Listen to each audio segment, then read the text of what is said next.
ఎన్టీఆర్ కథానాయకుడిగా కొరటాల శివ దర్శకత్వంలో రూపొందిన యాక్షన్ డ్రామా దేవర. జాన్వీ కపూర్ కథానాయిక, సైఫ్ అలీ ఖాన్ ప్రతినాయకుడిగా నటించాడు. కాగా భారీ అంచనాల నడుమ ఈ సినిమా ఈరోజు థియేటర్లలో విడుదలైంది. ఈ చిత్రం ఎలా ఉందో సమీక్షలోకి వెళ్లి చూద్దాం. కథ: ఎర్ర సముద్రం ప్రాంతంలో 4 ఊర్లు ఉంటాయి. దేవర ఎన్టీఆర్ ఓ ఊరికి అండగా ఉంటాడు.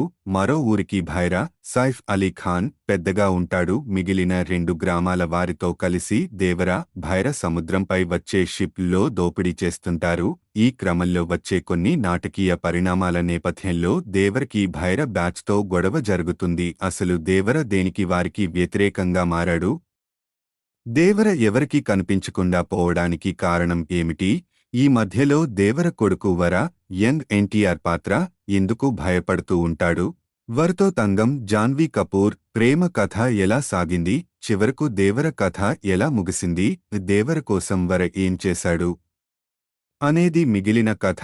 ప్లస్ పాయింట్స్: ఎప్పటిలాగే దేవర, వర పాత్రల్లో కూడా ఎన్టీఆర్ అద్భుతంగా నటించాడు. ద్విపాత్రాభినయంలో తారక్ అభినయం మొత్తం సినిమాకే మెయిన్ హైలైట్. ధైర్యంతో బతికే వాళ్లకు భయాన్ని పుట్టించే వ్యక్తిగా ఎన్టీఆర్ నటించిన విధానం నిజంగా ఆ స్థాయిలోనే ఉంది. ఎన్టీఆర్ నుంచి ఆయన అభిమానులు ఎలాంటి సినిమా కోరుకుంటున్నారో ఈ సినిమా అలాగే భారీ విజువల్స్ మరియు వైల్డ్ యాక్షన్ అండ్ ఎమోషనల్ ఎలిమెంట్స్తో సాగింది. ఇక వాటికి తగ్గట్టుగానే తన పాత్రల్లో డిఫరెంట్ వేరియేషన్స్ చూపిస్తూ తన పవర్ఫుల్ పెర్ఫార్మెన్స్తో ఎన్టీఆర్ ప్రేక్షకులను మెస్మరైజ్ చేశారు. దేవరతో తెలుగు తెరకు పరిచయం అయిన జాన్వీ కపూర్ తన తంగం పాత్రలో చాలా బాగా నటించింది. బాలీవుడ్ నటుడు సైఫ్ అలీ ఖాన్ కూడా భైర పాత్రలో జీవించాడు. సైఫ్ పాత్రలోని డెప్త్ ఆకట్టుకుంది. ఎన్టీఆర్ పాత్రకు దీటుగా ఆయన పాత్రను కొరటాల శివ తీర్చిదిద్దారు. మరాఠీ నటి శృతి మరాఠే చాలా బాగా నటించింది. ఆమె స్క్రీన్ ప్రెజెన్సీ కూడా చాలా బాగుంది. ఇతర కీలక పాత్రల్లో కనిపించిన శ్రీకాంత్, ప్రకాష్ రాజ్ ఆకట్టుకున్నారు. అదేవిధంగా షైన్, టామ్ చాకో, అజయ్ మరియు మిగిలిన నటీనటులు కూడా ఆయా పాత్రల్లో తమ నటనతో మెప్పించారు. 1980 నుంచి 90 వరకు నేపథ్యంలో ఈ మూవీ సాగిన కమర్షియల్ మూవీకి అనుగుణంగానే భిన్నమైన కాన్సెప్ట్తో దీన్ని తీర్చిదిద్దిన విధానం బాగుంది. క్లైమాక్స్లో అండ్ ప్రీ క్లైమాక్స్లో వచ్చే అండర్ వాటర్ సీక్వెన్సెస్ సినిమాకే ప్రధాన హైలైట్. ఆ వాటర్ సన్నివేశాల్లో ఎన్టీఆర్ నటన కూడా ప్రత్యేకంగా నిలుస్తోంది. ముఖ్యంగా షార్క్ షాట్స్ చాలా బాగున్నాయి. దానికి తగ్గట్టుగానే సముద్రంలో నడిచే యాక్షన్ సీక్వెన్స్లను ఎఫెక్టివ్గా డిజైన్ చేశారు. పైగా 90ల కాలం నాటి పరిస్థితులకు అనుగుణంగా పాత్రల చిత్రీకరణతో పాటు ఆ పాత్రల నేపథ్యాన్ని కూడా పర్ఫెక్ట్గా డిజైన్ చేశారు. కీలక సన్నివేశాల్లోని కలర్ టోన్ చాలా బాగా ఆకట్టుకుంది. ఇక దేవర పాత్ర పాయింట్ ఆఫ్ వ్యూలో నడిచే సస్పెన్స్ బాగుంది.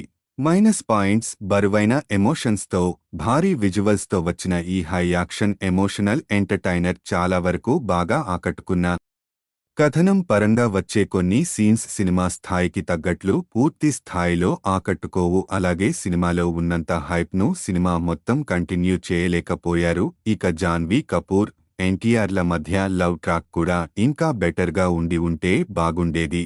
మొత్తానికి కథలో చెప్పాలనుకున్న మెయిన్ థీమ్తో పాటు కీలక సన్నివేశాల్లో మంచి పనితీరుని కనబర్చిన దర్శకుడు కొరటాల శివ మిగిలిన కొన్ని సన్నివేశాల్లో మాత్రం నెమ్మదిగా కనిపించారు. ఆ సన్నివేశాలను కూడా ఇంకా ఆసక్తికరంగా మలిచే అవకాశం ఉన్నప్పటికీ దర్శకుడు మాత్రం తను అనుకున్న ఎమోషనల్ డ్రామానే ఎలివేట్ చేయటానికే ఆసక్తి చూపారు. సాంకేతిక విభాగం: ఈ సినిమాకు సంబంధించి సాంకేతిక విభాగం గురించి మాట్లాడుకుంటే సినిమాటోగ్రాఫర్ ఆర్డుట్ రత్నవేలు సినిమాటోగ్రఫీ వర్క్ అద్భుతంగా ఉంది. సినిమాలోని కీలక సన్నివేశాలతో పాటు మిగిలిన యాక్షన్ సన్నివేశాలను కూడా కథాకథనాలకు అనుగుణంగా అద్భుతంగా చిత్రీకరించారు. శ్రీకర్ ప్రసాద్ ఎడిటింగ్ కూడా చాలా బాగుంది. ఇక సంగీత దర్శకుడు అనిరుద్ రవిచందర్ సమకూర్చిన పాటలు చాలా బాగున్నాయి. వాటి పిక్చరైజేషన్ కూడా బాగుంది. నేపథ్య సంగీతం కూడా ఆకట్టుకుంది. కొరటాల శివ రచయితగా దర్శకుడిగా ఈ చిత్రానికి పూర్తి న్యాయం చేశారు.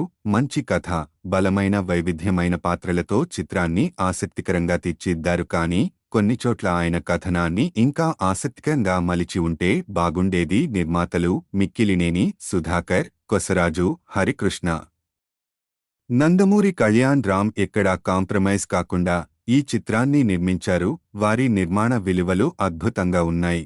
తీర్పు విజువల్ వండర్గా సాగిన ఈ ఎమోషనల్ యాక్షన్ డ్రామాలో వైల్డ్ యాక్షన్ సీక్వెన్సెస్తో పాటు ఫీల్ గుడ్ ఎమోషన్స్ కూడా చాలా బాగున్నాయి. ముఖ్యంగా ఎన్టీఆర్ పవర్ఫుల్ నటన, కొరటాల దర్శకత్వం, మొత్తం సాంకేతిక విభాగం నుంచి అందిన మంచి పనితనం మొత్తం సినిమాకే ప్రత్యేక ఆకర్షణగా నిలిచాయి. కానీ కొన్ని సన్నివేశాలు స్లోగా సాగడం, లవ్ స్టోరీ కూడా పెద్దగా ఆకట్టుకోకపోవడం వంటి అంశాలు మైనస్ అయ్యాయి. అయితే ఎన్టీఆర్ తన నటనతో, తన డైలాగ్ మాడ్యులేషన్తో ఈ సినిమాని మరో లెవెల్కి తీసుకువెళ్లారు. ఓవరాల్గా ఈ చిత్రం ఎన్టీఆర్ అభిమానులతో పాటు మిగిలిన అన్ని వర్గాల ప్రేక్షకులను కూడా అలరిస్తుంది.